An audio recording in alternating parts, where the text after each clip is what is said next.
tok, tok tok. Ngobrol Art Yux. Hai Art People, ketemu lagi di Art Talk. Tok tok. Ngobrol Art Yux. Kali ini kita ditemani sama Kak Ari. Hai Kak Ari. Halo Kak Ari. Hai, welcome. Gimana nih kabarnya Kak Ari hari ini? Ya, kabar saya baik. Kak Ari barusan dari mana? Katanya tadi habis dari lihat proyek ya Kak Ari ya. Jadi boleh diceritain nggak sih Kak Ari sebenarnya kerjaannya, kegiatannya sehari-hari apa nih Kak Ari? Kalau kegiatan sehari-hari itu ya nggak jauh dari sekitar proyek. Kita itu kan beneran fokusnya lebih ke desain and build. Oke. Jadi kita banyak yang ngerjain proyek-proyek yang lebih ke private residential. Oh, private residential. Berarti Kak Ari kontraktor atau arsitek Kak? Kita desain and build. Oh, desain and Kita build. punya dua divisi itu. Oke. Divisi ada divisi arsitektur sama konstruksi. Oke. Tapi nggak melulu kita desain and build. Kadang-kadang kita juga ada proyek yang khusus desain aja. Khusus ngedesain aja bisa, ngebangunin juga ada tenaganya gitu ya Kak Ari ya? Saya ada pertanyaan nih Kak Intan. Oke, gimana Kak? Mas Ari. Jadi apa sih yang sebenarnya membedakan seorang arsitek dengan kontraktor? Dan apakah dua peran ini bisa dilakukan oleh satu orang yang sama? Oke, kalau misalnya perbedaan ya Perbedaan. antara arsitek dengan kontraktor, Ya. itu dari definisi aja sebenarnya sudah berbeda. Nah, kalau untuk arsitek itu, kalau misalnya kita merefer ke KBBI, Kamus Besar Bahasa Indonesia, arsitek itu merupakan seseorang yang ahli dalam merancang dan menggambar bangunan atau jembatan dan lain-lain. Sekaligus juga sebagai yang mengawasi proses pelaksanaan konstruksi. Itu arsitek. Jadi arsitek itu lebih kepada ini ya, profesinya melekat kepada seseorang. Baik. Oke. Nah, sedangkan kontraktor itu kembali kalau misalnya kita merefer kepada KBBI, itu merupakan badan usaha yang dilaksanakan oleh sebuah badan, lembaga atau perorangan, ya kan, yang mengupayakan atau melakukan aktivitas pengadaan baik dalam bentuk barang maupun jasa yang dibayar sesuai dengan kontrak yang telah disepakati, ya kan. Dari sisi undang-undang juga ini kedua bidang ini diatur oleh peraturan yang berbeda. Kalau untuk arsitek itu sendiri itu diatur oleh Undang-Undang Nomor 6 tahun 2012 mengenai profesi arsitek. Sedangkan kalau misalnya kontraktor tadi dalam hal ini mungkin jasa konstruksi ya, itu diatur oleh Undang-Undang Nomor 2 tahun 2013. Jadi kalau misalnya perbedaan sederhana itu kurang lebih kalau arsitek itu individu Baik. profesi, Ya. sedangkan kontraktor itu bidang usaha. Bisa dalam bentuk apa tadi? Badan, lembaga, atau orang. Ya, kurang lebih. Jadi secara definisi, secara undang-undangnya, secara perannya, tanggung jawabnya semua Iya, berbeda guys. jelas berbeda. Tapi kalau misalnya satu orang itu merangkap dua bidang yang berbeda itu, jelas kalau menurut saya tidak bisa karena punya fokus yang berbeda. Maksudnya. Susah ya? Oh. Mungkin ada nanti timbulnya konflik of interest gitu ya. Jadi Iya. dia berjibaku dengan dirinya sendiri. Iya, Kalau betul. gue sebagai arsitek mestinya gue begini nih. Kalau gue Iya. sebagai kontraktor, wait, gue nggak bisa begitu, Iya. nggak semudah itu. Ada budgetnya, ada lain-lain. Sekolahnya juga beda mas. Sekolahnya juga beda ya. Kalau misalnya sama, Kan bisa gimana? double jurus. Mungkin Double ada yang jurus. mungkin jurusannya begitu. S1-nya, S2-nya mungkin. Nah kalau ini contoh kayak saya nih kan, Ya. saya S1-nya arsitek, kemudian S2-nya itu teknik sipil. Tapi itu bisa dibilang apa ya, teknik sipilnya itu bukan berarti saya jurusan S2 itu lebih ke manajemen konstruksi. Manajemen konstruksi. Tapi kalau misalnya kita bicara kayak tadi apa proses pelaksanaan konstruksi di lapangan itu agak sulit ya. Tadi kalau misalnya tadi Mas bilang itu harus dua jurusan bisa diambil sama-sama. Masing-masing pihak itu kan punya keahlian masing-masing, fokus yang berbeda juga. Ya kan? Jadi kalau menurut saya itu satu orang yang bisa melaksanakan dua peran itu sekaligus itu agak sulit. Agak Kalau sulit. proyek, kalau misalnya proyek apa? Desain and build tadi kan bisa dibilang dia satu bidang usaha, tapi dua-duanya tetap ada tuh. Dua individu yang berbeda kan. Nggak bisa Ada, satu tetap orang ada yang arsitek sama. di dalam itu ada arsitek sama si apa bidang teknik sipil tadi dalam satu koordinasi mungkin seperti itu. Oke. Jadi tadi pesannya si si Mas Ari ini kan bisa sih bisa, cuman secara realita tidak semudah itu di lapangan. Betul. Ya kan betul. pasti nanti akan ada kendala-kendala itu secara internal atau bahkan nanti bentrokan juga dengan tugas tanggung jawabnya di tempat. Jadi baiknya itu Dipisahkan. Ya. Baik. Gitu. Kenapa sih Kak untuk membangun sebuah bangunan itu diperlukan jasa arsitek dan jasa kontraktor itu Kak? Sebenarnya kenapa kok harus dari awal diperlukan jasa-jasa dari orang-orang seperti Mas Ari ini? Oke. Kenapa diperlukan arsitek sama kontraktor ya? Yap. Ya kayak tadi yang sudah saya jelasin. Arsitek sama kontraktor itu punya fokus yang berbeda. Pihak arsitek itu kan fokus lebih pada desain, lebih kepada estetika bangunan. Oke. Sedangkan kontraktor itu merupakan pihak yang membantu dari segi keteknikan eksekusinya gitu. dalam upaya mewujudkan keinginan si arsitek supaya dapat hasil sesuai dengan yang diharapkan. Jadi itu ya itu perlunya.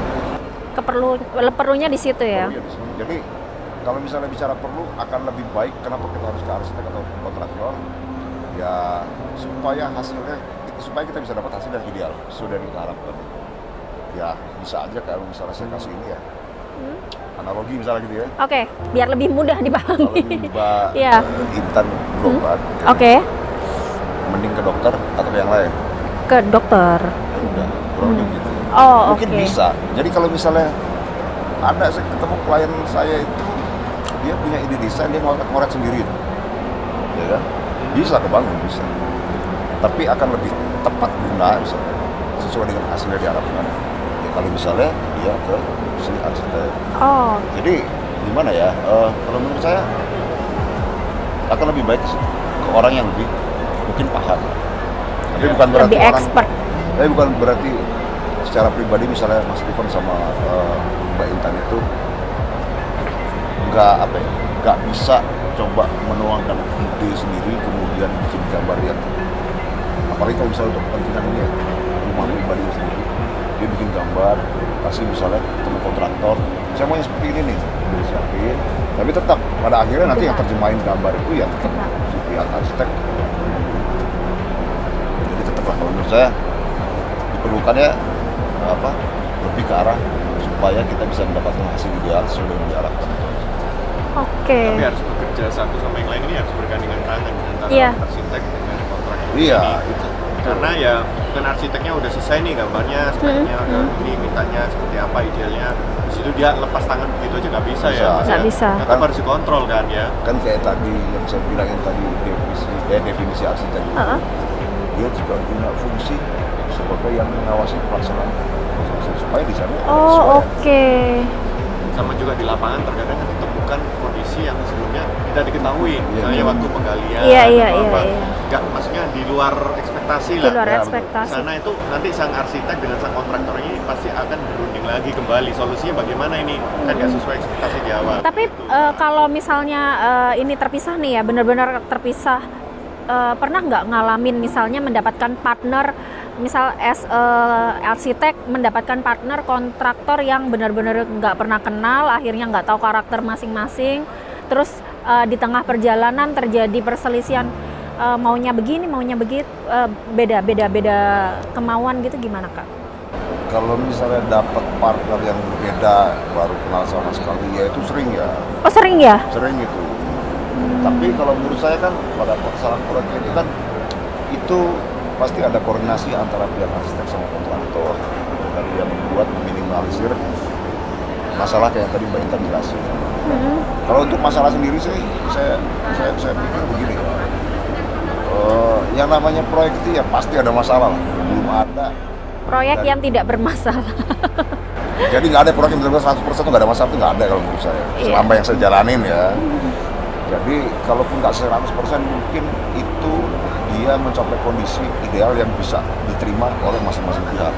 Kalau proyek kan Oke. itu kan hubungannya antara owner, Nah, si arsitek itu sama kontraktor. Ya kan, kalaupun nggak 100%, paling nggak hasilnya itu ya bisa diterima oleh masing-masing pihak. Ya mencapai kondisi ideal yang tadi saya bilang. kurang lebih. oke. Tetap harus komunikasi Ya, kuncinya. pasti gitu. Tapi Kak, mari kita masuk ke sesi mitos atau fakta. Nah, seru nih.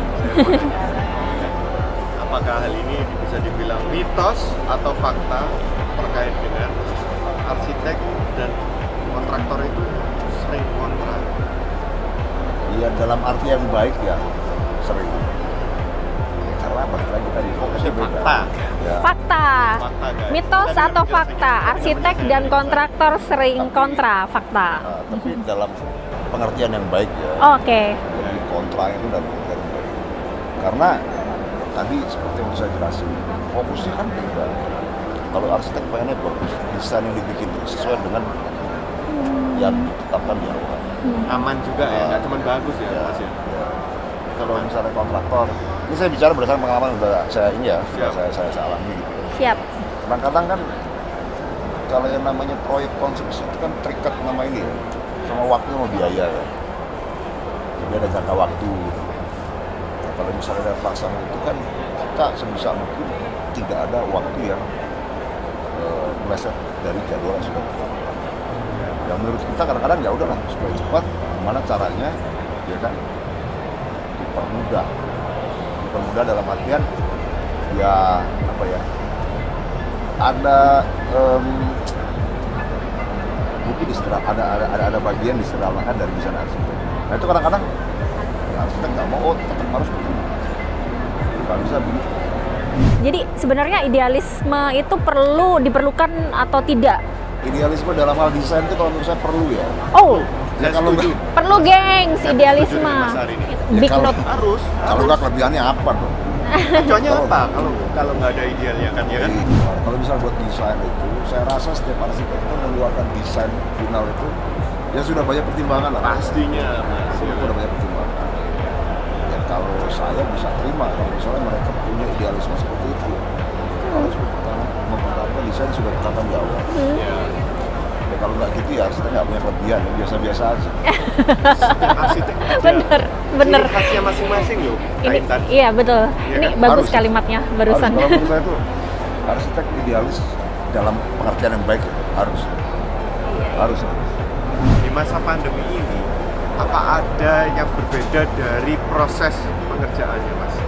Nah, selain itu, ya kan, dari selain proses yang berbeda itu, adakah tips-tips yang bisa dibagikan ke teman-teman di luar sana nih, para profesional di luar sana di masa pandemi ini apa sih sebenarnya harus perlu lebih diperhatikan? Nah, ini kalau misalnya kondisi pandemi ini sebenarnya ini semua hal baru lah buat kita semua ya. Buat kita semua. Sebelum-sebelumnya Cuma nggak kayak. dunia Iya, arsitektur iya, ya. betul. Yang berpengaruh itu tentu kalau menurut saya nih, yang saya alami itu lebih ke waktu sama biaya, jelas gitu. Waktu sama Make sense. biaya. Kalau waktu begini, Oke. yang biasanya kita mudah untuk tatap muka, jadi nggak bisa. Ya, apalagi pada saat kondisi PSBB kan kemarin, susah sekali. Susah janjiannya. Nah, bisa memang lewat daring. Kalau kita bicara dalam hal proses desain, lewat online itu bisa, lewat daring bisa. Tapi kan kadang-kadang tatap muka secara langsung dengan tatap muka ya online itu kan beda, chemistry-nya beda. Chemistry-nya Ya, beda. kayak kalau misalnya pacaran aja. Iya, itu pacaran aja kayak Kalau butuh cuma- waktu. Iya, pacaran nggak ketemu. Apalagi. chemistry nggak ketemu itu loh. Ya kan itu dari sisi waktu kayak tadi saya bilang. Kayak LDR. Tatap muka ya. Oh iya, kayak LDR. Iya, Betul. susah nyambung. Susah. Nah, kalau misalnya dalam pelaksanaan proyek ya, kalau misalnya kita bicara dari sisi waktu, kalau misalnya ada tukang terinfeksi COVID, kan berarti kan mesti isoman, karantina. Sama teman-teman yang lain kan nggak jadi Nah, sendiri iya, pastinya. ya iya, itu kan berarti stop. Kalau mau tetap jalan kita harus rolling kan. Bener nih Kak. Nah, itu berarti Benar ada nih, penundaan Kak. pelaksanaan proyek kan. Kalau Saya misalnya bisa relate nih. Relate. Iya, iya. jadi kalau di proyek itu waktu tertunda itu duit, biaya. Iya. Iya, iya, Karena iya. ada dendanya loh Kak. Ah. Kalau misalnya Oh. terlewat berapa lama dari yang dijanjikan atau serah terima, itu kadang ada klausul-klausul seperti itu kan. Ada. Kita sering sama Oh, developer kan oke. gitu kan. Kalau kondisi normal.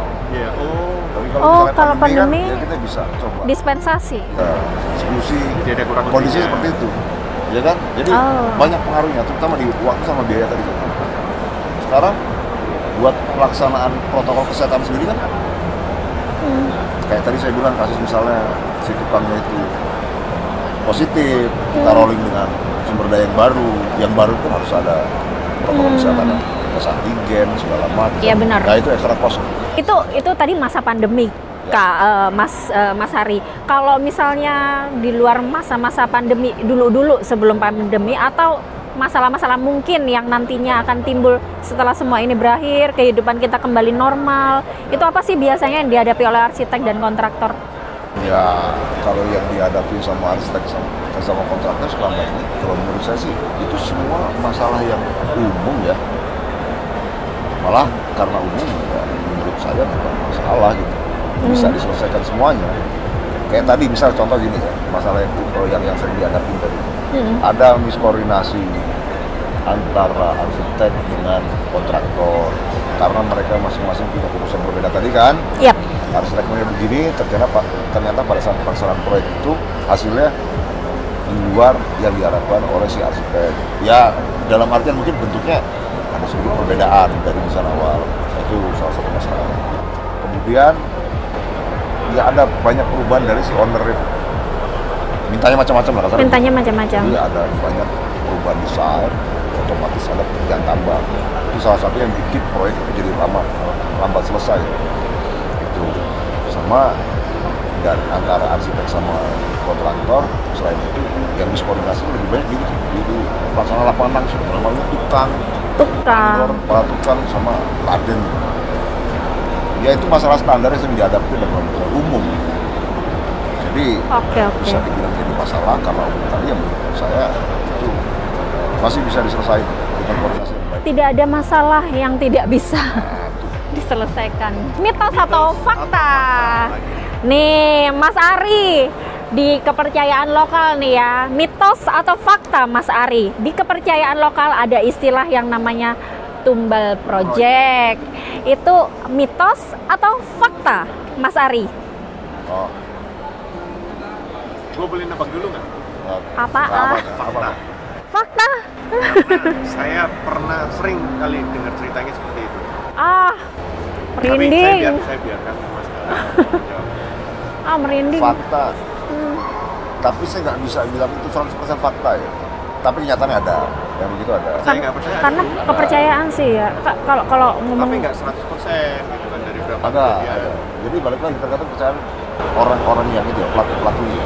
Saya kasih contoh aja nih. Ada bangunan komersial waktu itu di satu tempat. Jadi sebelum dia ngebangun itu, ini Mbak, kabarnya dia itu pada saat kejadian pertama itu ditanam berlian. Supaya objek bangunan itu laku. Wow. Itu kan begitu. Ada yang seperti itu, gitu loh. Cuman kalau saya pribadi balikin lah, menurut dia itu harus dilakuin. Kalau saya gitu ya, daripada saya tanam berlian mending saya jual Mbak.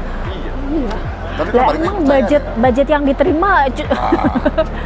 Gimana dong? Masih buat beli bahan bangunan, beli berlian juga buat ditanam. Jadi kalau misalnya dibilang fakta, 100% fakta, saya nggak berani bilang karena saya bukan orang yang 100% percaya kepada hal-hal itu. Tapi basically nggak diajarin kan di kampus ya, Mas Sari ya? Apa? Masalah tumbal project. Secara teori nggak ada kan ya? Kalau misalnya ini ya, kalau saya sih sederhana begini lah. Misalnya kayak tadi dalam bentuk barang atau tumbal dalam halnya orang ya, ada korban gitu. Itu masalah kecelakaan kerja yang mungkin ada kesalahan prosedur dalam penerapan standar keselamatan aja. Kalau dari sisi saya ya. Tapi balik lagi Mbak, itu percaya nggak percaya. Jadi kalau ada pekerja kepleset nih, ya kan? Itu ada kesalahan, ada prosedur. Mungkin sepatunya itu licin, gitu ya Mas? Bisa jadi. Atau areanya itu memang licin, nggak steril gitu lah ya istilahnya ya. Tapi itu dibilang sebagai tumbal proyek. Wah ini proyeknya maka tumbal nih, kan? Lu jadi tumbal nih, yang pekerjanya tadi yang kena kecelakaan. Kalau kecelakaan ya apa saja lah kalau menurut saya. Apa saja, mantap. Ngomong-ngomong kepercayaan, kan ada lagi yang namanya budaya, beda budaya. Kalau Budaya. dalam negeri masih kita dalam negeri pun sendiri kan banyak gitu budaya kita yang bermacam-macam. Banyak. Nah bayangin nih kalau dalam suatu proyek ada orang asingnya, WNA ya, bukan WNI Iya, ya. iya. Nah. Pekerjanya WNI atau bahkan kontraktornya WNI, tapi arsiteknya WNA ini pasti sering nih mas. Proyek yang internasional nih ya kan. Jadi pasti arsiteknya itu dari firm yang dari luar negeri kan, ya, mereka boleh lah ya intinya. Iya, iya. Dan mereka tuh kan maunya begini-begini, tapi kan ada kepercayaan sama budaya lokal kita yang eksekusi di sini kan mengharuskan pilih hari lah ya kan, terus harus beginilah, tanam apalah, itu pasti terkadang menimbulkan kontra juga nggak sih, maksudnya si arsiteknya lu mah macam-macam. Kita udah mengerjakan ini di seluruh dunia dari negara A sampai Z, nggak pernah ada permintaan begini, hanya di Indonesia aja begini. Kenapa sih? Itu Tapi jadi emang- bahan perdebatan nggak sih terkadang gitu? Ya perdebatan, tapi bukan sesuatu yang ini ya, bukan sesuatu yang jadi masalah besar. Oh. Karena kalau misalnya arsitek luar itu Iya. ngerjain proyek di Indonesia ada pendamping arsitek lokal. Oh, bisa Oh, direct. oke.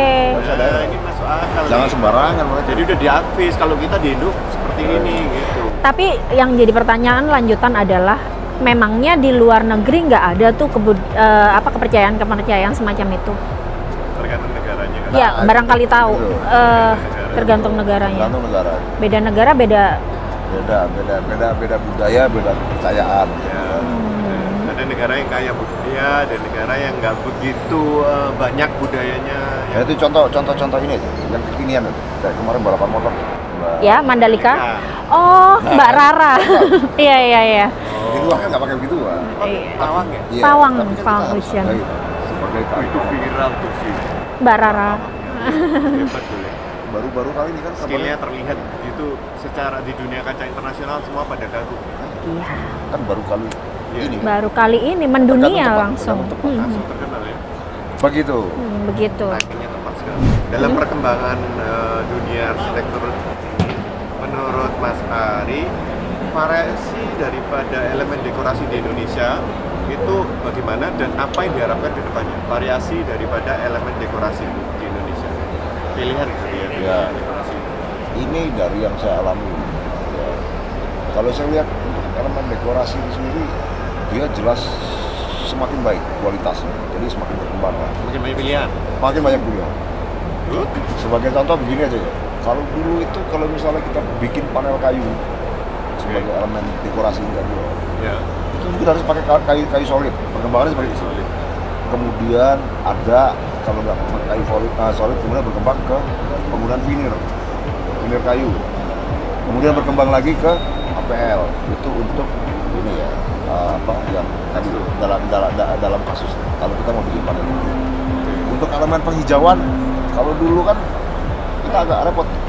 Kita harus siapin konstruksinya supaya kita bisa mengakomodir itu elemen penghijauan, entah pohon, entah rumput dan segala macam. Tapi sekarang sudah ada rumput sintetis. Ya, banyak yang sintetis. Low Banyak yang maintenance. sintetis. Dalam jangka waktu tertentu perawatan itu jauh lebih mudah dibandingin kalau misalnya kita pakai rumput asli, Ya. tumbuhan asli. Ya, dari ini kualitas itu juga tampilan udah kayak aslinya ya. Kayak tadi saya bilang Macam-macam kayu sih kualitasnya. ya, kualitas dari kan tadi saya bilang. Oke, sampai yang bagus sampai Tapi so best. far perkembangannya untuk kualitas ya semakin baik. Ya itu yang kita harapkan. Nah, semakin baik. Itu Sangat yang kita semakin. harapkan. Kayak tadi kayu yang dulu itu ya kelihatan cetakannya itu. Masih kasar gitu Printingnya ya. itu kelihatan palsu. Palsu. Masih Tapi kasar. sekarang itu udah kelihatan semuanya kayak asli. Jadi makin sampai nggak bisa bedainnya. Terkadang orang kalau dari sudut bicara jauh gitu, itu asli atau sintetis Harus sih? dipegang. Nah, pegang pun kadang juga masih nggak bisa bedain loh. Iya, iya. Kak. Terkadang begitu. Saking canggihnya. Saking canggihnya. Teknologi di dunia modern. Kalau menurut saya seperti itu. Kalau misalnya untuk kedepannya harus seperti apa, ya saya pikir Diharapkan Mas Ari nih sama rekan-rekan profesi sejawat. ya. Kalau semakin berkembang, semakin banyak variasi, semakin baik kualitas, semakin baik kualitas. Amin. Kalau dari sisi saya ini saya harapkan dari sisi harga sih mas, semakin turun. Baik. Dari sisi saya sebagai kontraktor, kan kita nyari untung ya. Ya, sama juga klien Iyalah. cari yang murah kan. Iya, iyalah. Budgetnya buka kan. Ya kita paham lah, tapi dari segi konsumen ya kita paham lah. Maksudnya mereka mau ya nggak mau repot apa-apa ya kan. Tapi ya semoga teman-teman di luar sana nih paham, maksudnya ada prosesnya lah semua itu. Dan proses itu tidak mudah dan tidak Murah. dan tidak gratis ya teman-teman. Ada gratis kalau buat desain. Nggak boleh. Jangan dong. Pikiran sama tenaga ini dihitung loh, ada fee-nya itu, ada Ada biayanya. sekolahnya. Ada sekolah. Time is Sekolahnya money. tinggi. Ada pepatah time is money. Iya. Well, terakhir mungkin Mas Ari, ada pesan-pesan nggak buat adik-adik para calon arsitek dan kontraktor yang ada di Indonesia ini? Waduh. Rasanya beda. Kalau yang buat apa ya, mahasiswa itu ya selaku adik kampus banyak ekspor ide, karena kalau misalnya Oke. ada kesalahan masih bisa dikoreksi. Beda kalau misalnya ntar dia baru ekspor itu setelah dia terjun ke proyek baru coba. Terlambat. Kan salah, ada kerjaan mahal, ada reward kerjaan, tambah biaya membengkak. Jadi selagi masih kuliah ya itu Banyak-banyaklah eksplorasi. banyak eksplorasi. Trial and error also. Iya, karena apa, kreativitas desain itu bisa kita balik pada saat kita masih dalam pendidikan. Nah, kan enak tuh kalau masih kuliah kan. Yap. Mau desain kayak apa aja, ya udah aja, emang tugasnya arsitek kalau menurut saya apa ya. Nah, kalau misalnya ada yang sudah lulus kuliah baru mau coba karir kayak gitu, sederhananya ya banyak terjun ke lapangan supaya bisa ngerasain itu ruangan secara langsung, Oke. gimana skala manusianya. Jadi itu bisa jadi bahan untuk pegangan mereka dalam desain. Explore, jangan di kelas mulu, turun ke lapangan juga adik-adik.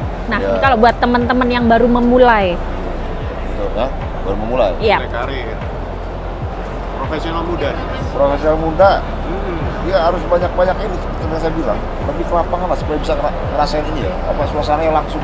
Vibes-nya. Jadi dia tahu teori sama implementasinya seperti apa. Kadang-kadang itu Nah, ini penting. berbeda itu. Oke. Teorinya seperti ini. Realitas sama teori itu. Nah, gitu. Dan kalau saya Mantap. boleh menambahkan juga tentunya kan belajar dari yang sudah senior. Saya Oh, rasa juga Ya. saat itu dulu waktu awal mulanya karirnya beliau ini Ha-ha. pasti juga banyak yang membimbing beliau ya Mas ya. Pasti kan ada yang jadi panutan, ada yang jadi Ada. mentor Ada. ya kan, ada Ada. aspirasi bahkan inspirasi. Ada. Wah saya ingin seperti Mas ini, Ya, ya. Bapak ini, Itu Bapak betul. Ada ini. inspirasinya. Yang paling gampang itu kan awalnya meniru dulu kan. Sama Lihat ditiru dulu. modifikasi. betul. Jangan langsung jiplak. Nah, Itu plagiat. Plagiat. Nggak boleh itu. Jadi Nggak boleh awalnya ada begini. ini. Awalnya begini. Seru sekali nih ngobrol-ngobrol kali ini. Nggak kerasa nih. Nggak waktu. kerasa. Makasih loh Mas Ari. Kak Stephen, mungkin kita bisa jelaskan dulu ke teman-teman Art People yang lagi melihat kita ini. Siap. Kita lagi ada di mana saat ini? Oke, kita lagi berada di ISBSD Tangerang. Ini lagi event Indo Build Tech, pameran building material terbesar nih di Indonesia. Ya kan, ini acara ini berlangsung mulai dari tanggal 22 Maret sampai 27 Maret. Ini kita di hari ketiga dan animonya dari hari pertama sampai sekarang naik terus sih, makin banyak pengunjungnya. So, untuk teman-teman yang ada di luar sana, ya kan, jangan lewatkan ya kesempatan untuk menghadiri acara-acara seperti ini karena disitulah teman-teman akan belajar dan berkenalan dengan banyak prinsipal, dengan tren yang terkini, ya kan, juga bisa networking dengan sesama teman profesi, ya kan. Jadi nggak mesti harus ke mall, Bu. Acara-acara begini juga kita Iya, harus iya, iya. aware ya. Jadi biar kita nggak ketinggalan zaman nih. Inovasi Iya, Mas Ari. seperti Betul. yang tadi dipesankan oleh Mas Ari. Jadi berkembang terus, jangan menutup diri hanya di satu titik. Jadi mendapat masukan dari banyak hal. Amin. Amin. Sekian pesan dari saya. Dari Terima kita. kasih banyak atas waktunya dan sharingnya daripada Mas Ari. Oke. Kita Terima kasih ya, doakan Mas Ari, sukses ya. selalu. Sepak terjangnya Mas Ari ini juga semoga menjadi inspirasi bagi Amin. teman-teman para seprofesi di luar sana. Ya. Oke. Oke, bye-bye Art People. Sampai See you ketemu next time lagi di ya. Art Talk selanjutnya. Bye.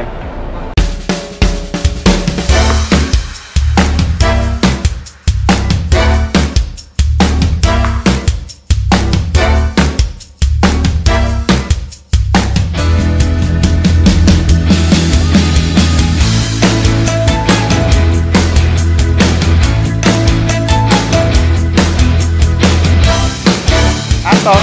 Talk talk. Ngobrol Art Yux.